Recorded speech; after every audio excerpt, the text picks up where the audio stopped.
किसी को मतलब बहुत ही ज़्यादा तड़पा। कहा इसकी आंखों को फोड़ दो।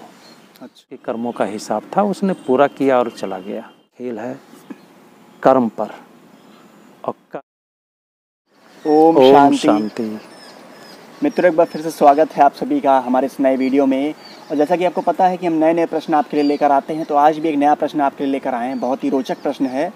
तो आज का जो मेरा प्रश्न है भाई साहब से वो ये है कि हम पिछले अपने वीडियो में बात कर रहे थे कि जो बहुत ही छोटे बच्चे होते हैं वो जल्द ही शरीर छोड़ देते हैं पैदा होते ही, तो क्या उनकी आत्माएं भटकती है?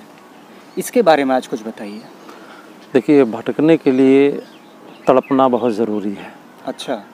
और कुछ संकल्प चलते रहना भी बहुत ज़रूरी है। लेकिन जो छोटे बच्चे होते हैं, पैदा होती शरीर छोड़ रहे हैं, उनके संकल्प तड़पने के ना के बराबर होता है। और उनकी कोई जीवन की इच्छाएं ऐसी भी नहीं होती है जिसकी वो पूर्ति के लिए शरीर छोड़ते वक्त उसके विचार में उनके शरीर छोड़ रहा हो, ऐसा भी नहीं होता है। और कोई कर्म ऐसा बचा भी नहीं होता है जो उनको करना हो। ये तो बड़ा होने के बाद जब संबंध शरीर से, हमारे शरीर के नाते जुड़ते हैं, कार व्यवहार जुड़ता है, तो हर व्यक्ति स्थान और सबसे हमारे हिसाब किताब बनना शुरू होता है। लेकिन उस बच्चे ने शरीर जो छोड़ा है वो पहले से बना के आया था, उतने देर के लिए इसके माता पिता के साथ हिसाब था। इसलिए वो बच्चा शरीर छोड़ने के बाद भटकेगा नहीं, वो पुनः जाके कहीं और अपना जन्म लेगा और फिर से अपना हिसाब बनाएगा। उसका सिर्फ इस आत्मा के घर जहाँ जन्म लिया था उतना ही टाइम का हिसाब किताब था, उतने ही दिन तक लिए, उतने घंटे के लिए उसके कर्मों का हिसाब था, उसने पूरा किया और चला गया। अच्छा, तो भाई जी जैसे कि आपने अभी बताया कि जो छोटे बच्चे हैं वो जल्द ही शरीर क्यों छोड़ देते हैं पैदा होते ही, क्योंकि उनका कुछ हिसाब किताब रहता है पूर्व जन्मों का। लेकिन एक चीज़ ये बताइए, जो आजकल के बच्चे जो जन्म ले रहे हैं, वो किसी को ट्यूमर है, कोई डायबिटिक है, कोई आँख से अंधा है, कोई मतलब कहते नहीं विकलांग है, तो ये सब क्यों हो रहा है? इसके बारे में कुछ बताइए। सही है, पैदा होते ही बच्चा अगर अपंग हो रहा है या उसको बीमारी हो रही है, ये भी उसके कर्मों का ही हिसाब है। अच्छा। और वो भी कर्म लेकर ही आया है पूर्व जन्म से। उस आत्मा ने जिसके कोई भी प्रत्यंग अंग भंग है, वो निश्चित है ऐसे अंगों का या तो उपहास उड़ाया है ऐसे लोगों का, या तो उसको मज़ा आया है, या ऐसा कोई कर्म किया है जिसके माध्यम से उसकी पाप कर्म बने हैं और इस जन्म में वो अंग भंग है। ये मूल कारण जी, मूल कारण है।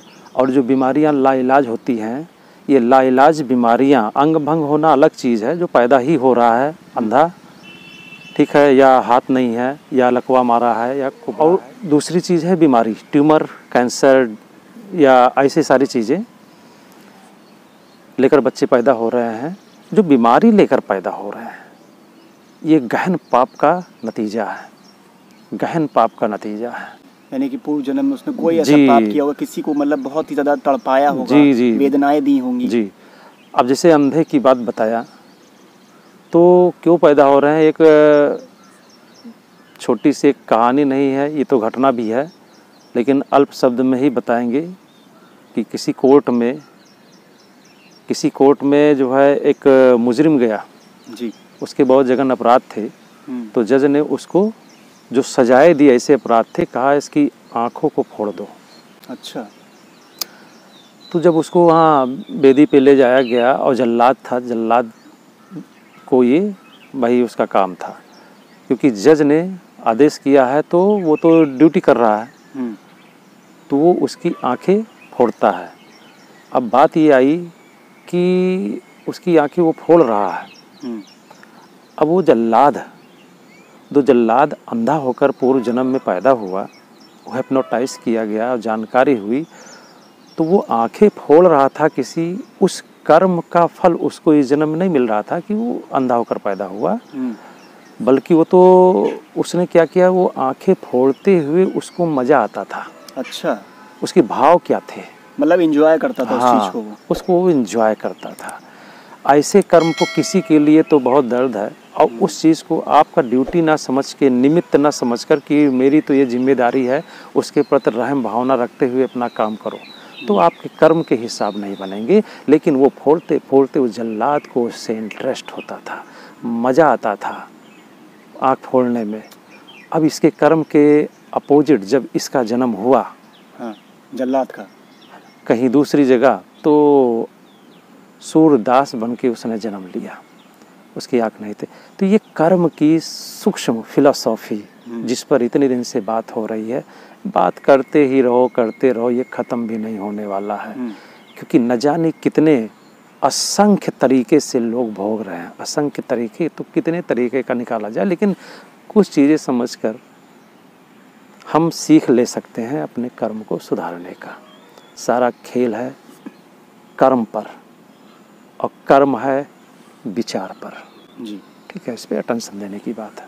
मतलब अगर हम अच्छा सोचेंगे और अगर हम किसी को वेदना दे भी रहे हैं तो उस हिसाब से उस चीज़ को एंजॉय ना करें, कहीं ना कहीं रहम होना चाहिए दिल में, तो तभी जो है कि उस जन्म का आपका जो पाप बन रहा है वो कहीं ना कहीं मल्टीप्लाई नहीं होगा, वो आपको कम होकर ही मिलेगा, या तो आप कम से कम। इसमें आपने एक चीज़ और कहा जी कि एंजॉय ना करें, तो इस दुनिया में अगर इस चैनल को देखने वाले लोग होंगे तो बहुत लोग इसका उल्टा अर्थ भी निकाल लेंगे। हाँ, ठीक है, कहेंगे चलो इसको मुझे मारना है तो एंजॉय नहीं लेंगे, नहीं पाप बने के लिए मार लिया जाए, ठीक है, वो एक्टिंग कर लेंगे उतना।